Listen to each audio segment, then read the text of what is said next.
तुम्ही काय चांगलं केलं हे लोक लवकर विसरतात आणि एखादी जी गोष्ट झाली नाही ती मात्र मनामध्ये ठेवत असतात. त्यामुळे लोकांना वारंवार आठवण करून द्यावी लागते की BJPने गोव्यामध्ये कसं चांगलं काम केलं आहे, निलेश भाईंनी आमदार म्हणून मंत्री म्हणून कसं चांगलं काम केलं आहे याची आठवण लोकांना करून द्यावी लागते. आपण सगळे राजकीय क्षेत्रात काम करतो, पण जनरल व्यक्ती जो आहे तो राजकीय क्षेत्रातला नाही आहे. आपल्याला सगळं माहिती असतं पण त्याला माहिती नसतं आणि म्हणून वारंवार त्याला त्या गोष्टीची आठवण करून द्यावी लागते आणि म्हणून हा डायलॉग जरुरी आहे. आज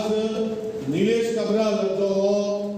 आमदार हे मतदारसंघात आज 10 वर्सां आसा हे फक्त तुमकां लागून आसा आणि तुम्ही कार्यकर्त्यांनी काम करता आणि आमचे इलेक्टेड रिप्रेझेंटेटिव्ह हांगा बसलेले आसा ते सगळे मेळून काम करता म्हणून हांगा आज भारतीय जनता पार्टीचे पयलींदा